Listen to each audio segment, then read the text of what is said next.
அப்படின்னு சொல்லி தமிழ்நாட்டுல ஒருத்தர் ரீல்ஸ் போட்டு ஒட்டுமொத்த தமிழ்நாட்டையே கூமாப்பட்டின்ற ஒரு சின்ன கிராமத்து பக்கம் திருப்பி இருக்காரு. இன்னைக்கு தமிழ்நாடு ஃபுல்லாவே ட்ரெண்டிங் இதுதான். இந்த மாதிரி ஆல்ரெடி 3 வருஷத்துக்கு முன்னாடி ஆந்திரால நடந்துச்சு.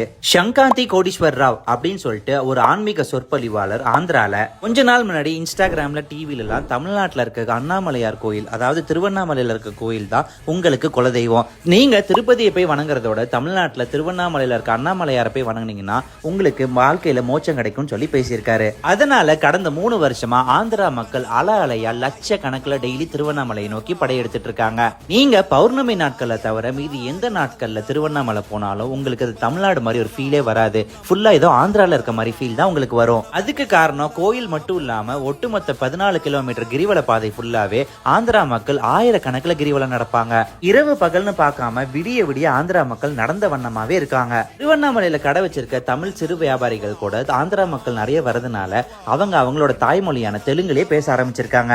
அதனால நீங்க சாதா நாட்கள்ல திருவண்ணாமலை போனீங்கன்னா உங்களுக்கு தமிழ் காதுல கேட்கறதே அபூர்வமா இருக்கும். இத்தனை லட்சம் தெலுங்கு மக்கள் திருவண்ணாமலையை நோக்கி வரதுனால திருவண்ணாமலையோட எக்கானமியே பூஸ்ட் ஆயிருக்குன்னு சொல்லலாம். சிறு வியாபாரிகள், ஹோட்டல், ஆட்டோன்னு சொல்லி எல்லாமே டெவலப் ஆயிருக்கு. இன்னொரு பக்கம் பௌர்ணமியில மட்டுமே பிஸியா இருந்த திருவண்ணாமலை இப்ப எல்லா நாளுமே பிஸியா இருக்கிறதுனால அங்க இருக்க பொதுமக்களுக்கு ரொம்ப டிஸ்டர்பன்ஸா இருக்கு. கூடவே கிரிவல பாதையை சுத்தி ஆந்திரா மக்கள் சொத்துக்களும் வாங்க ஆரம்பிச்சிருக்காங்க. இதை பத்தி உங்களோட கருத்தை கீழே கமெண்ட்ல சொல்லுங்க. மேலும் இந்த மாதிரி இன்ஃபர்மேஷன்லாம் தெரிஞ்சுக்க எக்ஸ்ப்ளோர் இந்தியா தமிழ் பேஜை ஃபாலோ பண்ணிக்கோங்க.